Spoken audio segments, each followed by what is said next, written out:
Hello, and welcome to another episode of the Cycle Starters podcast. I'm your host, Heather Rebecca Wilson, and today I am thrilled to bring you a deeply transformative conversation with Janira Martinez, a desire and soul coach and plant medicine guide who is truly breaking ancestral cycles and helping others do the same. Janira brings her powerful story of overcoming childhood trauma, depression, toxic relationships, and chronic health challenges to create a life aligned with her soul's purpose. Her journey of ancestral healing began with a profound mushroom ceremony experience 10 years ago that revealed the pain carried through her maternal lineage. Since then, she has dedicated herself to healing not just herself, but her ancestral line as well. What makes this conversation particularly special is Janira's unique approach to combining somatic coaching with sacred medicine journeys to help women recognize their divine worth and claim their soul's desires. As a Dominican-American who recently reconnected with her birth father, she also shares her powerful journey of embracing her full cultural and racial identity. In this episode, we'll explore how Janira is breaking cycles of low self-worth, victim mentality, poverty codes, and emotional suppression. We'll discuss her work in guiding others to healing through plant medicine ceremonies, somatic work, and coaching programs like Healing the Blocks to Love and her Luminous Retreat. Whether you're curious about ancestral healing, plant medicine, or creating a life aligned with your soul's purpose, this conversation will offer valuable insights and inspiration. Before we start our conversation, though, I do have a favor to ask.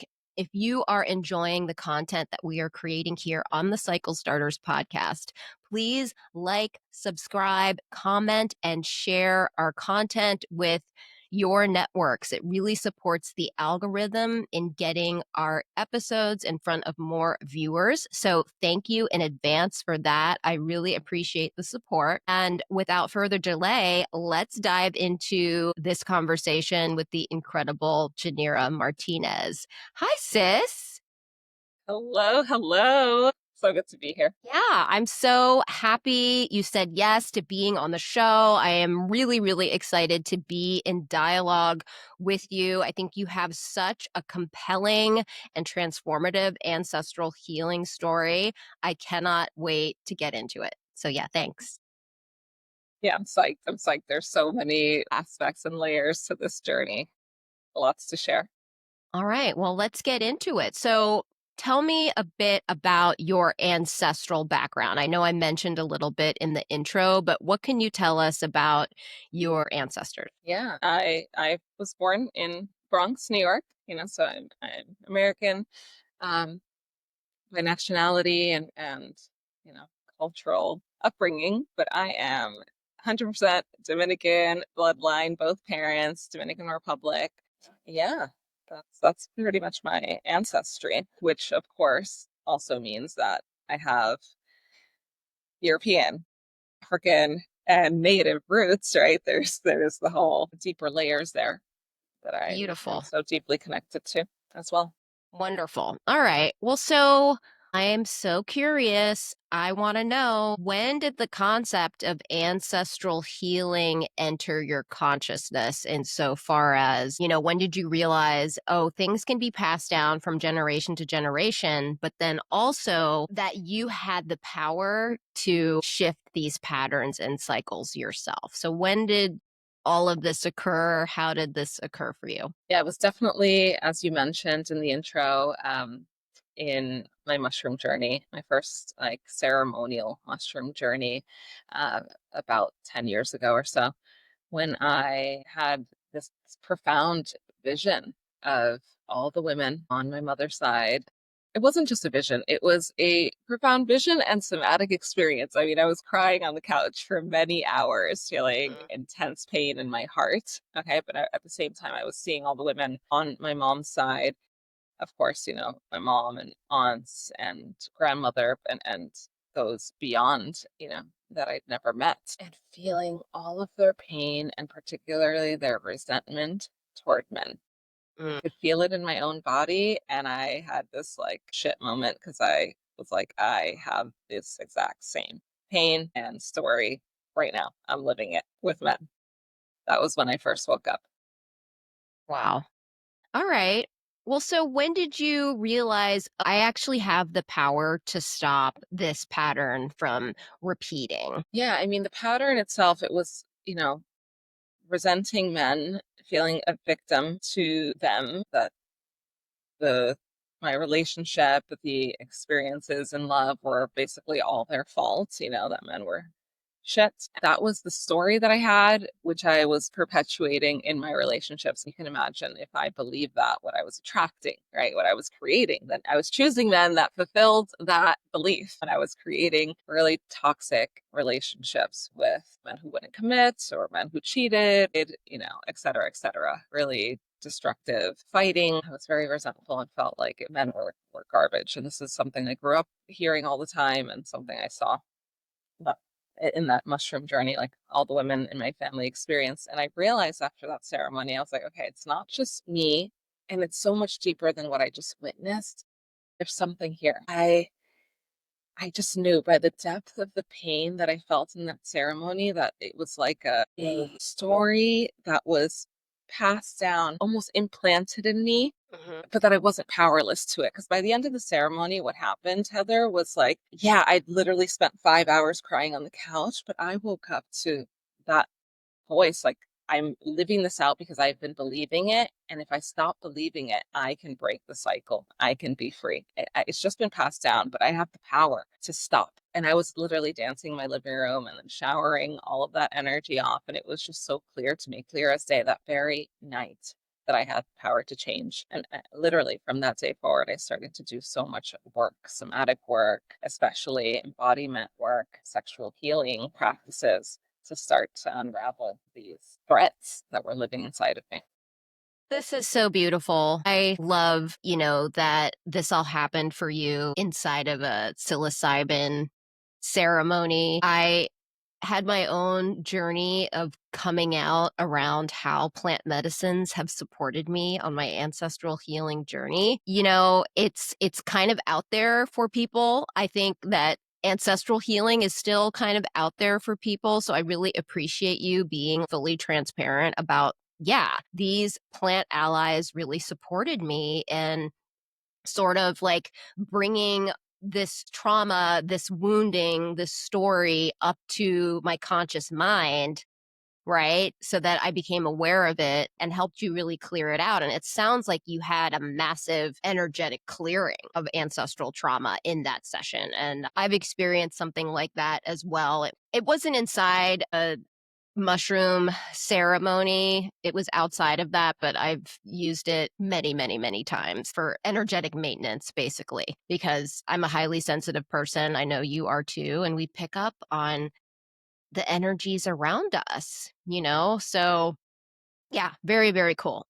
I don't think that plant medicine is for everyone. I think there are a lot of considerations that people need to take into account before engaging with them. However, when they're calling to you, you know, right? They keep Yes. knocking on your door because something is there for you. So I just encourage people, if they're curious, to do their research, consider all of the factors because there are many factors in terms of like what your mental health history is, your environment, who your guide is. But I wouldn't be where I'm at today doing this work. I wouldn't be hosting this show and talking to people about their ancestral healing journeys without the support of plant medicine. So that is awesome.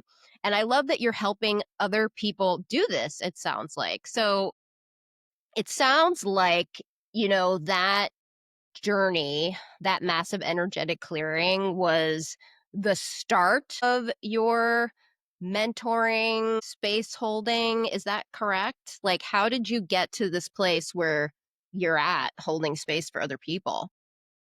Yeah, it wasn't that quick. Really, like the mushroom journey just helped me gain the awareness about what I was carrying, what I was perpetuating, where it came from, and the power that I had to change it.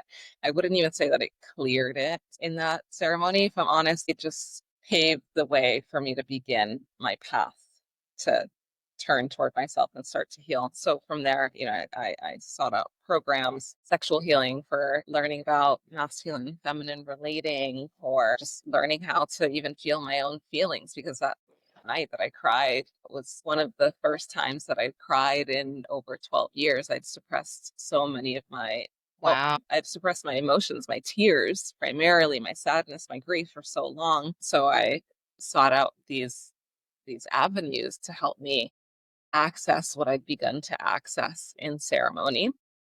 And I started to just completely transform my sense of self, how I felt. I started to feel, literally, that was the main Mhm. thing. Like, I started to feel. And that sounds so strange to say because I was alive all of that time prior, but I wasn't fully living. I was just, numb and suppressed and pretending and resentful and just pretending it was all fine for so long. But I started to feel the truth of what was underneath. And look, Heather, it wasn't easy. I had a lot of buried things that I needed to confront, memories and things from childhood, but also so much beauty that was inside that was ready to come forward, desires that I'd also suppressed because I thought they weren't possible. I thought I wasn't worthy. And so I started to really come alive on this beautiful path with so much work that I was doing. It wasn't for the purpose of becoming a coach and stepping into this line of work at all. It was for me. I was desperate to heal.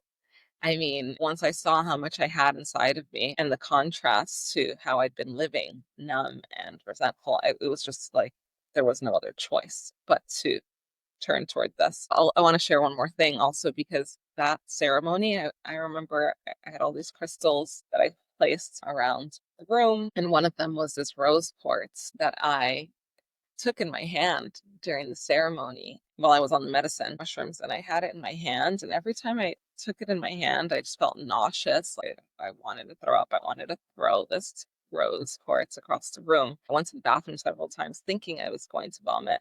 And what I realized was, like, oh my God, my heart is so blocked to love. Mm. So, like, Wow. I would put it down and I would feel better, and I would pick it up because something in me was like, pick it up, this inner voice. But then that's when all the realizations, like, block. I don't know how to let in love. I feel unworthy of it. I have all of this resentment, all this pain, all this lineage stuff in the way. And so that more than anything, like, because pain is a big motivator. The pain that I felt that night that I was carrying was such a motivator, but the desire to let in love was also a big motivation for me to set on this path. So I was doing it for me. I was like, I want to learn to let in love. I want to be free of all of this.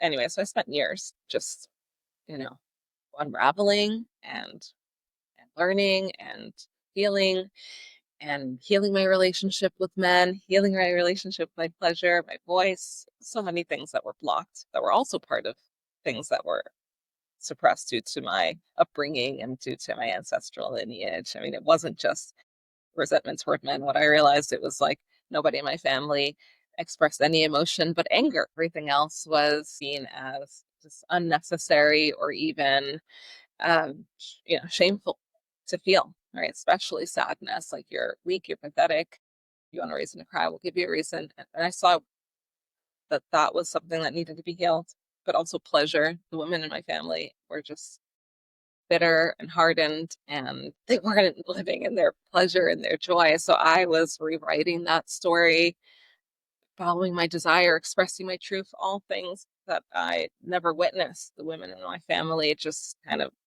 not even kind of, just suffering and getting by and resenting their lives, right? Not ever following what they truly wanted, not having the courage to follow it because they didn't feel good enough. So I started to break all of these things for me.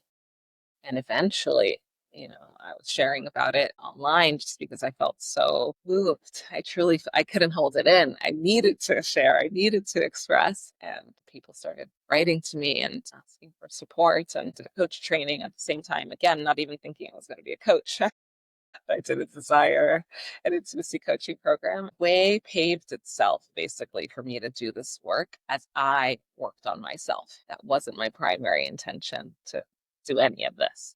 I had no idea. If you had looked at me 10 years ago when I was still a fashion photographer, living in New York, living this ultra cool on the outside, air quotes life, I had no idea I'd give all of that up for. This is an amazing story. I did not know that you were living in New York as a fashion photographer. You are no longer in New York. You've had a stint in California because that's where we first met, but you are no longer in California. Can you share your location with everybody? Yeah, I live in Mexico. I live in Playa del Carmen, Mexico. Been living here. This is my second time living here. So I've been living here this time almost 2 years. And this was, again, a following of the call of desire and soul and truth. And also a desire to be, I'm not Mexican, but to be closer to something that felt more like my ancestry, like the Latino culture. Yeah. That's a whole other tangent because I've learned since that the Mayans and the Taino, my ancestors, were very close or like Hmm. cousins. And there's a lot of beautiful, rich history and intermingling and sharing of culture and spirituality that happened way back when. So it makes sense that I came here and that it feels like a second home. Awesome. Well, I'm curious. I want to know from you, what was the impact of reconnecting with your birth father? I know we talked about it a little bit in our pre-podcast interview conversation, but could you share with our community what that did for you? What happened? Yeah, absolutely. It's so interesting because I had this whole mother healing and healing that side of my ancestry through everything I just shared and through a ayahuasca journey with my mom as well. But Wow. then, yeah, that was so deep. But then, just a few years ago began the journey with my healing my relationship with my dad and my paternal lineage. And so it was actually through ayahuasca, through a ceremony where I had the vision, again, going back to love, where I had the vision of the kind of partner that I would have, the kind of, romantic relationship that was waiting for me. I saw a beautiful scene and I felt the energy of the man and I could feel my heart's longing for it. And then that scene, ended. It went dark. Ayahuasca told me that I needed to heal my relationship with my father in order to have this love, which makes so much sense, right? You got daddy issues, it's going to be hard to to have a healthy relationship with men. Even though I'd healed my resentment actually toward them and had already started to have better relationships with men over the years, there was still this huge, huge missing piece. And so at that time, I actually had never spoken with my birth father. I wasn't even actually quite sure who he was, but ayahuasca showed me his face and we were plain as day. It was somebody that I already suspected that might be my father, but that I just hadn't reached out to because I was like, I never had my father in my life. Like, why even bother? How can I miss something I never had? Right. That was the lie I was telling myself, but ayahuasca made it clear as day that I needed to do this and confirmed my suspicion. Reached out to him on Facebook and I wasn't like, hey, yo, I think of your daughter. I was like, hey, can we talk? He was already connected. We were already Facebook friends. It's a family friend. Anyhow, and yeah, we ended up having conversations. He admitted his suspicion as well of me being his daughter, just seeing my photos on Facebook, how much I look like him and his family. And we ended up doing a DNA test and all those things, having the most profound breakthrough. I mean, from our first conversation where he was like, if you are my daughter, I'd be so honored to have you Oh, as a daughter. From what he had witnessed, is what he said, I from want to what I've cry witnessed. hearing this. I know, I know. And that's how I felt. I was shocked. I didn't expect to hear this at all. I didn't even know that he really knew anything about me, even though we were Facebook friends. But he's like, I've just watched you over the years. I've read your posts, your writing. I've seen the work that you've been doing. You're amazing.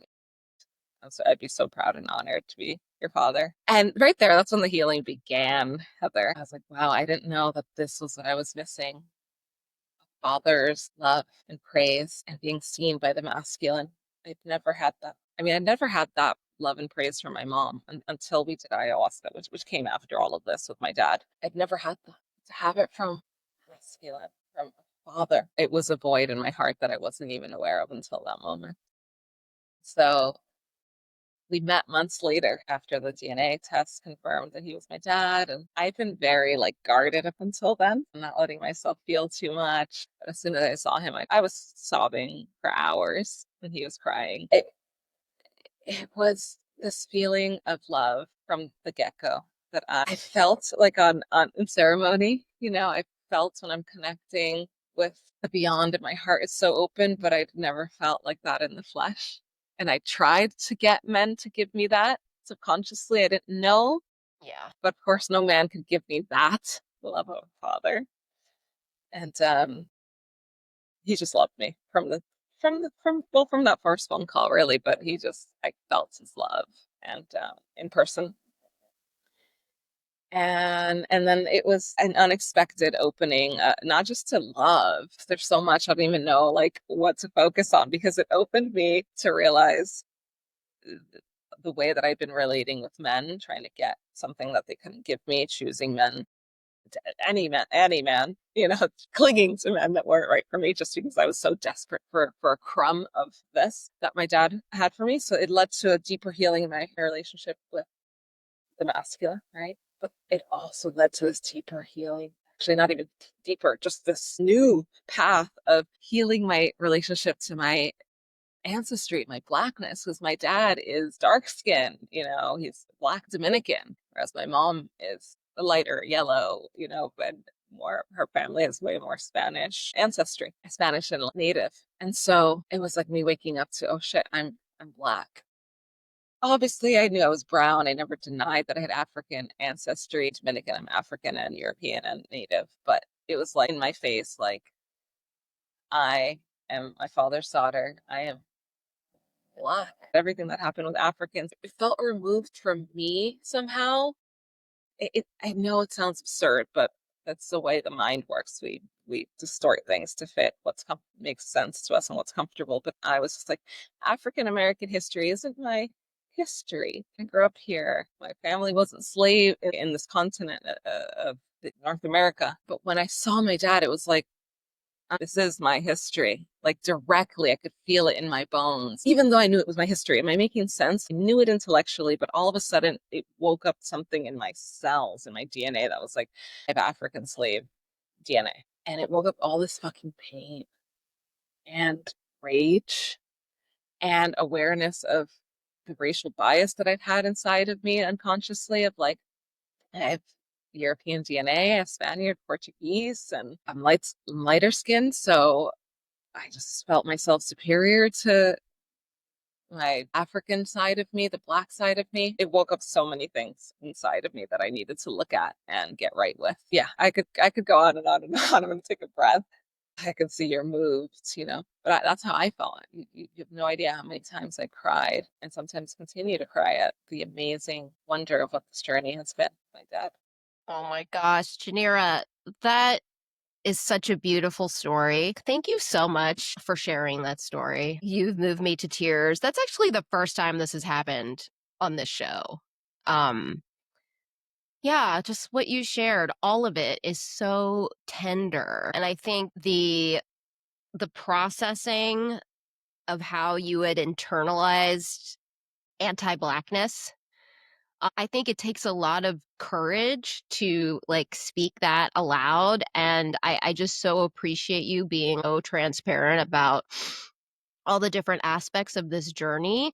I went through, something very similar growing up with a Filipino mom who had serious colonial mentality, where she was taught that white is right and everything American is better than anything Filipino, and then anything indigenous was like evil or primitive. Like that was her programming that I had inherited, on like a subconscious level. And then my dad, being this light-skinned Black guy with red hair and freckles growing up during the Jim Crow era, had absorbed his own anti-Blackness, And I think it was like, yeah, in 2018 when I had my massive energetic clearing after working in DEI for many years.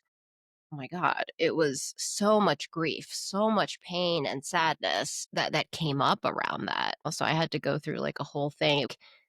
I was weaving back and forth between both sides. Like, I had to heal my relationship with my Filipino identity. That was a major thing, and then also, yeah, just heal from all this anti-Blackness that I had absorbed. You know, my mom would be like, "Oh, my mom looks very Spanish," right? Because the Spaniards had colonized the Philippines for 400 years. That's like a point of pride in that Exactly. culture, right? It's not good to be indigenous. It's not good to be dark, right? Same with Dominicans. Oh Yeah. my, it's so intense, the internalized racism. Yeah, I mean, I just think it's part of colonization, right? It's like you Exactly. learn to hate yourself. And I just really appreciate you sharing all of this. It's very, very powerful and healing. And I'm so glad that you said yes to doing this work because you're right. There's so many ups and downs on this journey. Not everybody is meant to do this work in this life. And I've learned that the hard way. You cannot drag people to their healing, right? They have to come to it in their own time, including our own family members. And I love Yep. what you shared about your mom and having this breakthrough with her and your relationship in another medicine ceremony. That's so amazing that she even was open to doing that with you. How did you even get her to do it? I mean, it wasn't easy. I had tried to get her to do the medicine when I first started my path, 10 years ago, all the medicines, but then I stopped. And after this experience with my father, connecting with him, I confronted her. I confronted her several times about it, about why she kept that truth from me. But then one day I really confronted her in a different way, just with a lot of compassion and patience also for her reactions. Because anytime I confronted her previously, and even in that incident, she would react very, very, very strongly. I mean, yeah, it was not great. And then I would react in turn, and it would just turn into this, fight. But that time I don't know, I was so patient and I just watched her reactions, and it's like, not what I'm saying. I wasn't accusing her of anything. With the confrontation was just like, me, I need some answers. I need to understand. I told her it was in order for me to have a relationship with you, because what happened basically after I learned that my dad was my dad, I had that confirmation that she had lied to me my whole life, I was very angry at her, and like, I've done so much healing with her, but all of this anger came to the surface, this whole other level of anger. And so I distanced myself from her. And I knew I didn't want that, especially after all the work that I had already done over the years. So I approached her from this open-hearted place of like, I want a relationship with you. I do not want this distance. The fact that you are not answering me, willing to talk about this, is keeping me away from you. If you want me in your life, we're gonna have to have this conversation. That's how I approached it. And so, I just stayed really grounded as she had her reactions, and eventually she calmed down, and broke down actually, and revealed some of her own pain and her own fear and shame and different things that led to her decisions and not telling me, and even her own confusion, that led to her not knowing the truth. And in that moment, she asked me, "What can I do? What can I do to be a better mom? Oh my And to God. heal things." And I didn't tell her do ayahuasca. I was like, you need to heal. You need to heal yourself. You need to forgive yourself. These are the Yeah. things I've done to heal myself. And I was like, coaching, therapy, landmark, personal development, ayahuasca. Immediately she's like, ayahuasca. I told her about it before. She's like, I want to do that. I was shocked. I'm like, you want to do that? Jump in the deep end. Let's go. Literally, okay. She was so funny because she's like, therapy scam, but ayahuasca, I want to, I want to do that. So I was like, are you sure? And anyway, we talked about it, and I really told her everything that I'd gotten from ayahuasca, and she really received it, and she was very serious. She's like, I want to do it. Let's go, ceremony. So we made a plan. I didn't quite believe her, so I kind of avoided making the plan for a while. And I kept checking in with her. I'm gonna be real honest. I kept checking in with her like every week. Like, are you sure you want to do this? I'm gonna look at the flights. I'm gonna talk to the Mm. shaman. And she kept being like, I already told you. I already told you I'm doing this. She was very clear. Yeah. So it was totally her choice. It did come about. It's so interesting, right? The way puzzle pieces connect, because it came about as a result of the work that I'd done with my dad. But then this next piece between her and I opened up ready to be healed. One thing led to the other. And if I hadn't done the work with her, with my maternal lineage all those years ago, and healing my relationship with men and admitting I wanted love, right? Because I opening to feel, opening to admit my desires, opening to feel worthy of my desires, I probably wouldn't have had that vision of the love that I wanted that led me to my dad. It's just all so connected, so connected. So anyway, Divinely organized. exactly. Work divinely orchestrated, I always say. But yeah, we did ayahuasca together in Mexico. And it was life changing. I mean, it totally changed our relationship. From the moment she said yes, our relationship started to transform, even before ceremony. There's always a saying that the medicine starts working with you before you even go and sit with it. And it did. The very next day after that conversation, she apologized to me for her reaction, but she also apologized to me for how she was as a mom. She told me she was proud of me. She'd never told me she was proud of me. She told me she loved me. So she'd never apologized. She'd never told me she was proud of me. None of these things. And she did all of that the very next day. And I was just shocked. Ceremony was a few months later. So we had, deeper connection leading up to that. And then ceremony, basically, from the moment it ended, led to us having a closer relationship where she was affectionate with me, like on the cab ride home from the ceremony. I was still feeling the medicine and I was very sensitive and I just needed to be held and grounded. Mm-hmm. And she would never, I mean, she was never affectionate. She was very cold. Like I would try to hug her and she would just push me away. That's how my mom was my whole life. And she just cradled me in her lap and stroked my hair on the taxi ride home. The next day when we woke up in the Airbnb, we hugged and we danced medicine music from the ceremony together. We were just sitting on the couch talking in such a deep way with a attention and presence that I've never had from my mom. So, and I see this as deep ancestral healing because I see my grandma. My grandma is just like how my mom was, like just emotionally unavailable, stiff, not affectionate. I try to hug her and she's like, get away. Like, so that was inherited, Yes. and we healed something. Like we created this new point of connection or this new way of relating, I should say, for our lineage, which is love and affection and presence. Yeah, just from one ceremony and one conversation and lots of years leading up to that. I mean, I don't want to fool anybody that it can be that instantaneous or Wow. Janira, thank you for sharing this story. This is an amazingly beautiful story of generational healing. I just love this. Thank you so mm, much. Well, I want to start talking some astrology now because it's been an integral part of my own ancestral healing journey. And so what viewers may not know is that I'm an Astro Ancestral Healing Guide, and I have a monthly membership called the Astro Ancestral Healing Collective, which is a sacred space I've created for female bodied cycle breakers and cycle starters to alchemize ancestral wounds into embodied joy, shifts to higher consciousness, creative potential, and even spiritual gifts with pleasure and astrology as transformative medicine. So, the way I relate to astrology is that it's not the rule, but it is a very, very powerful tool for understanding and empowering yourself on an ancestral healing journey as an energetic being. So it provides a language and a framework for this journey. And with that, I want to ask you, do you mind sharing your sun, moon, and rising signs with our community? yeah, I am a Virgo sun, Pisces moon, Virgo rising, lots of Virgo. Miss Double Virgo. All right. So we got to talk about this Pisces moon. I think that is super interesting because Pisces, like all the other water signs, is extremely psychic and intuitive. And then I would argue that Pisces is the closest to the veil of all the water signs. You're very, very multidimensional.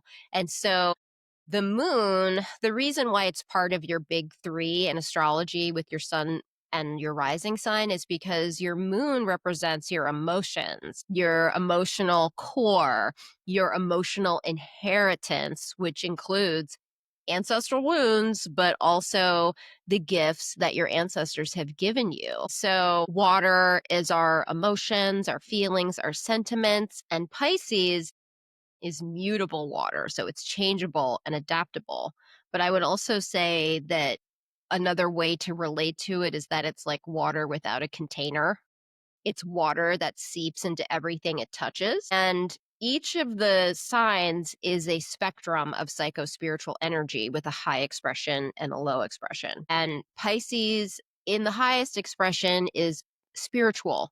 It's dreamy, it's romantic, it's artistic, it's like agape love. It's love for all things and everyone, all conscious beings, love for the earth, love for ancestors, love for animals, including humans. And then the low expression of Pisces is victimhood and giving your power away. And also, I would say having poor boundaries would be one of the qualities of like unhealed Pisces.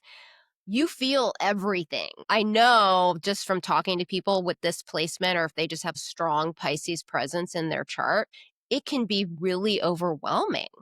So I want to know from you, how do you take care of yourself with this Pisces moon where you're like super psychic, super intuitive? Yeah. So interesting. Yeah, that you say we feel everything. I feel like I've definitely been like that since childhood. It was so intense, and I did not know how to take care of myself, except I would lock myself in the bathroom and I would cry in the bathroom because I wasn't allowed to cry at home, be beaten. And I was like and then I learned to escape my home and just spend as much time as possible at friends' houses and dug myself into books and just other worlds. So it makes sense, everything that you're saying. But I used a lot of escapism back then and isolation. And now, oh God, I mean, a big thing is I, really protect my energy every morning. I had to learn to do that, especially now that I do work with people and their emotions constantly. I have to do this, just pray, a lot of prayer at my altar with God and my spirit guides, my angels, my team, my ancestors, veil of light, protection, and there's other layers too. I started adding a ring of fire around me. Anybody tries to to harm me, Mm-hmm. you're gonna feel the impact. But yeah, I protect my energy. And it really works like on the energetic level. And I'm still sensitive. I still feel things. So it's not like I'm walking around the world like just protected and numb. It's not like a metal shield, but it allows things that are not mine to like I have more distance from them. But when things come up and I'm impacted, I mean, somatic work is my biggest tool that I use to navigate. Like I actually turn toward everything that I'm feeling that is asking for my attention instead of doing what I did for so many years of my life, which was suppressing. I just feel it. And now, most of the time, I can just feel it pretty easily and quickly. Now I just feel, oh, there's an emotion here. I mean, I had something this morning come up, like this old wound, get touched because of something that was said to me. And I just noticed that story, noticed the feeling in my body, the tightening in my heart, and I could feel where I was like wanting to get like Mm-hmm. tight in my jaw, like where I wanted to get angry, but I just stayed with the sensation. It was like, oh wow, old stories getting caught up that I can't do anything right, that I'll never be good enough, because of this feedback that I got. I just stayed with it, and it just, I don't know, in 30 seconds, a minute, it's just like softer. So those are the two main things. It's like feeling, turning toward it in my body, and protecting my energy. And then giving, the third thing I have to say is giving through prayer, through surrender over what is not mine, because sometimes I do feel a lot regarding the state of the world, regarding people in my life that I love who Mm-hmm. are suffering, who I have no power to change their circumstances. It hurts, and I feel so deeply, and a part of me wants to take it on and carry, their cross that's not mine to carry. But I just learned to give things up to God. A lot of love, a Beautiful. lot of prayer. A lot of wise words there on how to navigate that Pisces moon placement, because it can be really overwhelming, like I said, from what I've come to learn over the years of studying astrology and working with clients. And I love that you mentioned the escapism piece, because that's also the lower expression of Pisces, right? It's just like, I'm out of here, right? Whether it's through addiction or whatever, like just vacating the premises, right? Dissociating, whatever you have to do. I just need to get away. Yeah, super powerful. I want to talk a little bit about your Virgo rising and your Virgo sun, because this is a lot of Virgo. I'm a Virgo moon, so I completely relate to this energy. This is similar to Pisces in that it is also a mutable sign. It's mutable earth. instead of Pisces, which is mutable water. So you're changeable and adaptable, but in this earthly, practical way. So earth is what we use to build the structures that give us stability and security in our lives. And Virgo, I would say, is the most intellectual of the earth signs. It is in its highest expression about refinement, making things better, improving things, precision, organization, and healing, by the way. That's a form of refinement. And then the lower expression of Virgo is perfectionism and being really, really hard on oneself, and then also projecting that onto other people. I would also include being too rigid and traditional is also a lower expression of Virgo, because you want things to be perfect. So you don't venture out and try other new things because you know this one way works and will give you the results that you want. So the sun is where you shine. That's the special sauce that you mix into everything that you do. It's also how you see yourself. It's like your egoic self, but your rising sign is actually how you are behaviorally. So some people, the rising sign qualities are in the shadow. They don't even know that they come across in a certain way. And the people that you're meant to serve, they really pick up on those rising sign qualities. And that's the reason we ask for your birth time when we're doing a natal chart reading, because it tells us what your rising sign is, because it changes throughout the day. So there's some archetypes that I associate with Virgo. I mean, it's like the virgin, obviously, but it's not the woman who abstains from sex. It's the woman who is complete unto herself without a man. It's this energy of sovereignty, which is super cool and needed right now. So you're not seeking externally for wisdom, you go within for wisdom. Love that. And then I also think of the discerning herbalist. You're very much about healing. And this is the vehicle for your divine mission. You're doing this. And also, you're creating order and structure um, for other people to do this work, because Virgo loves Yes. to do this. So, how is this landing? Please throw back anything that doesn't resonate. No, this is so spot on. I used to be so critical because I was such a perfectionist, and the way that I saw things, the way that I thought that they should be refined and done was the way, you know? Yeah, I was very critical toward others out loud and they didn't like it, judgmental. But learned that that didn't work, and I still can have it toward myself at times. It's definitely been a journey of softening and letting that go and seeing it more as, no, I do have this deep gift of seeing things and refining things, but learning how to use that gift in resonance with what people are available to Yeah. receive, and not in a critical way, but as a supportive offering, and also giving to those who want to receive, my feedback. That's been a big thing. But there was something you said, was it that really stood out to me? Okay, the perfectionist thing, intellectual. I don't remember all the things now. The sovereign Sovereign. being. That Yeah. was it. Okay. So that the woman who goes within. I just finished teaching a course called the soulmate frequency. So it's a higher Nice. level course than healing the blocks to love for women who have unraveled a lot of their blocks already, but they're ready to call in soulmate love. The thing about this course is that it's full of somatic work and spiritual work. And it was about refining their energy. But the thing that I didn't promote, right, that the course is actually about, was not about going out and finding your soulmate or even having any of these ceremonies, these rituals that we did really be about calling him in. It was about calling yourself in so deeply, your soul, your connection to God, that when you're listening to that, and you're so anchored in that, you have no choice but to walk toward him, because you're living in alignment with your deepest soul's truth. That's what the course is actually about. It's about aligning to that soul frequency that will lead you to your soulmate. So when you said that, I felt chills down my spine, because that is basically the essence of what I teach and everything. I'm a desire coach, but it's never really about the desire. It's about following your soul and becoming the woman that your soul came here to be, living in alignment with her. And it's like not about needing anything, even though when you do this work, you can receive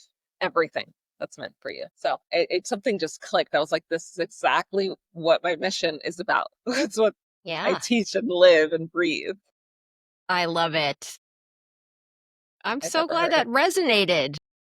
beyond. Well, listen, speaking of your soul and speaking of chills, I want to tell you about your galactic placements now. So, I'm studying galactic astrology right now. I'm in a quantum soul guidance practitioner program that's all about galactic astrology. It's expanding natal astrology to fixed stars, nebulas, black holes, other star systems to tell you about your soul's journey. Okay. So, girl, get ready. Tell me. Yeah. I'm So scared. this is like a high level reading for you. I definitely would love to do a deeper reading with you to get into it because there's a lot here. But basically your chart is rich with multi-dimensional codes, and you could be considered like galactic frequency keeper and sacred messenger. And so you came into this life carrying a soul mission that's not just personal, it's collective and planetary. And what stands out immediately is your rare alignment to three super cosmic attractor points. So the galactic center, the supergalactic center, and the Shapley attractor. And this is a huge deal because these points function as cosmic gateways for divine intelligence. Okay. So when a soul is connected to them, like you are, it often means that you're here to elevate consciousness, to anchor new timelines, and guide others through great shifts. So your North Node and multiple planets in your chart connect to the Orion constellation. So that includes Bellatrix, Mintaka, Alnilam, and the Orion Nebula. And so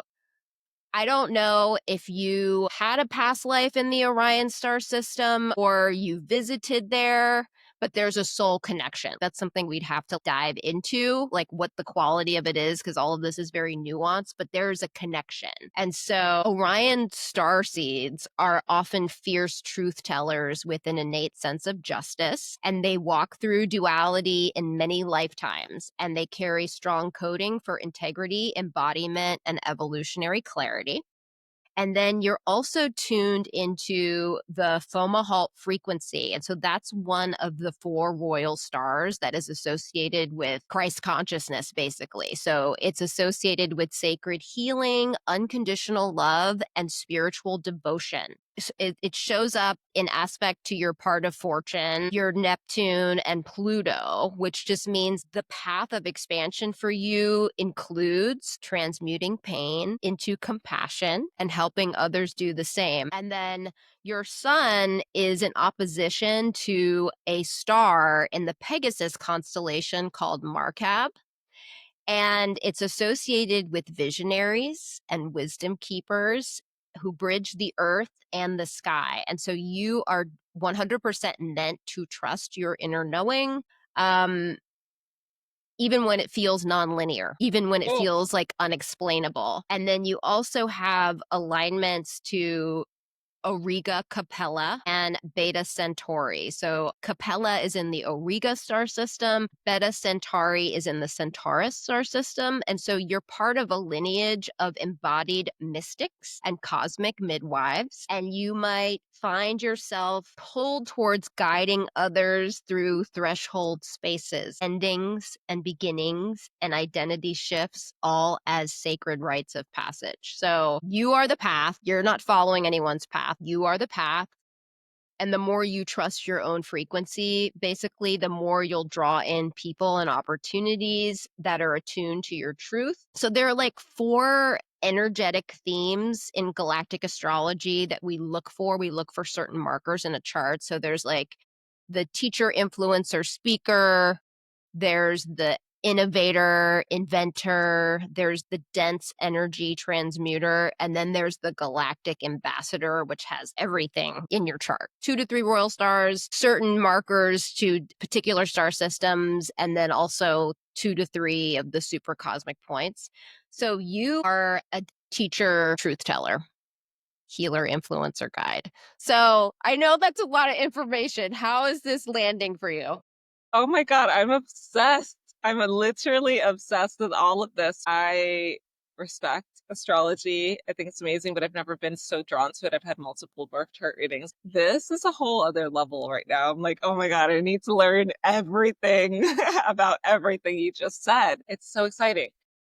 It's so funny.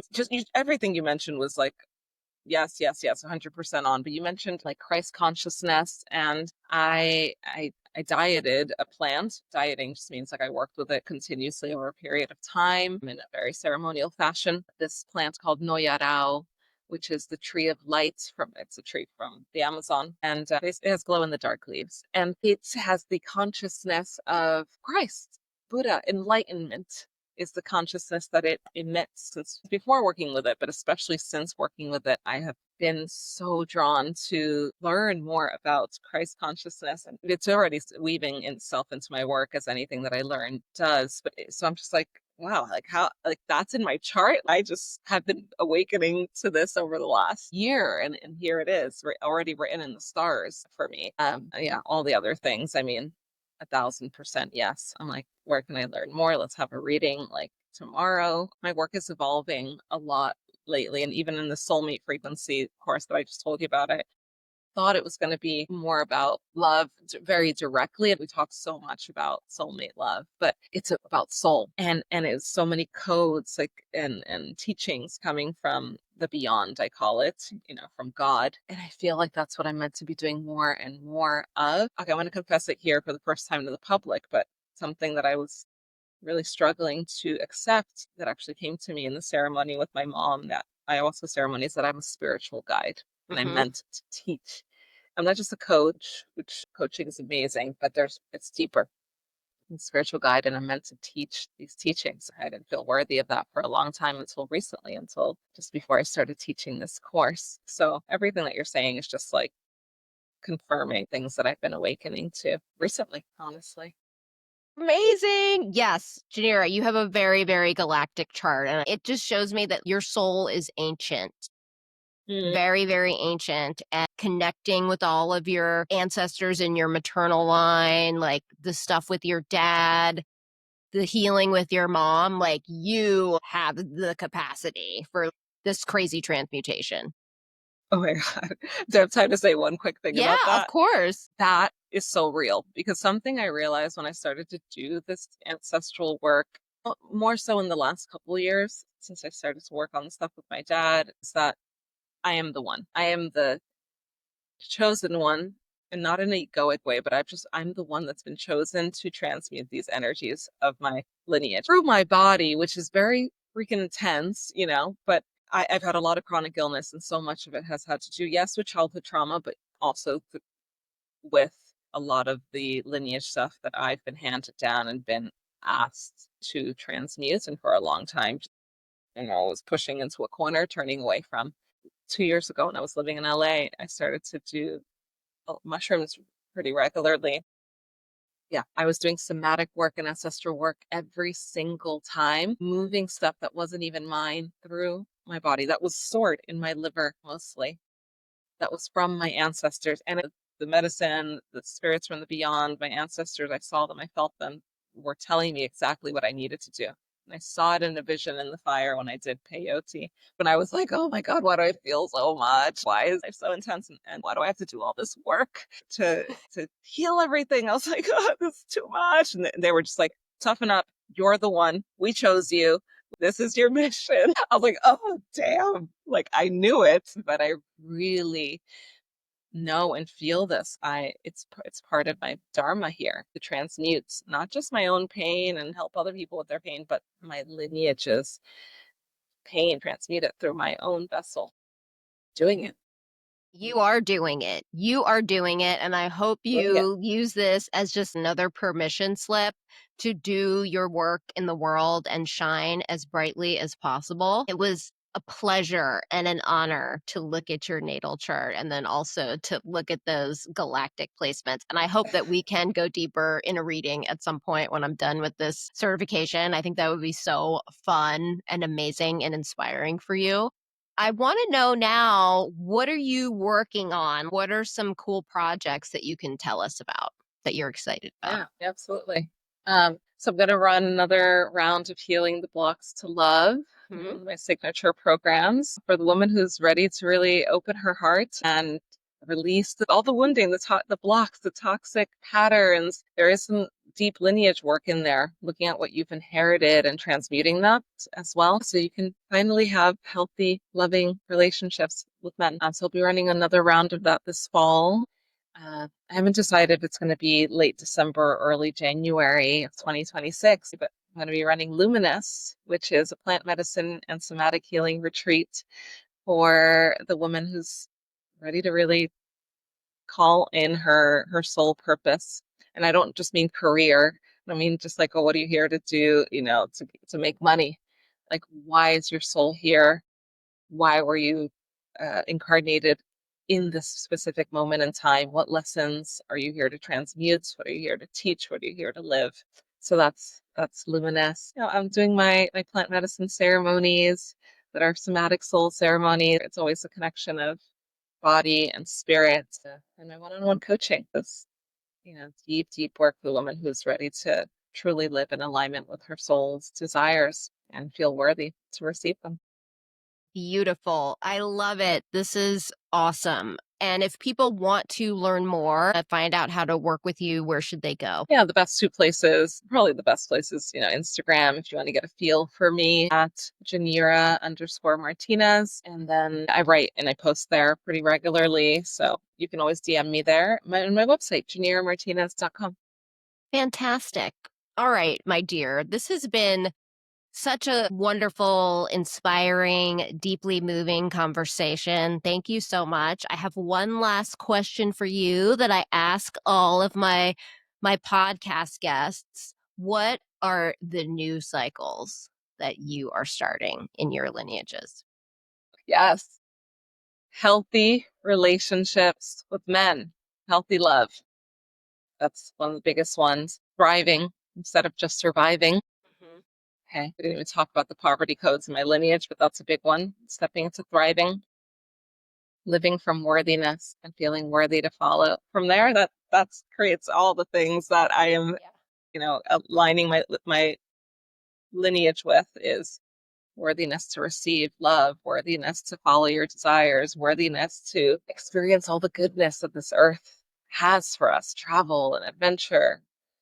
Yeah, those are the main three. Amazing. Sis, this has been so beautiful. I appreciate you so much. I'd love to have you on again to talk about the poverty codes piece. I think that would be really juicy to dive into and really supportive for other people in my community who listen and watch here. So put a pin in that. I would love to have you. And then also I would love to have you teach in the membership sometime next year. So Yeah. we'll put a pin in that and we'll connect about it offline. But this has just been such an honor and a pleasure to be in dialogue with you. Thank you so much. Thank you. The pleasure is all mine. Amazing. All right. Well, everyone, thank you. We will see you next time on the Cycle Starters podcast. Take care, everybody. Thanks, Janira.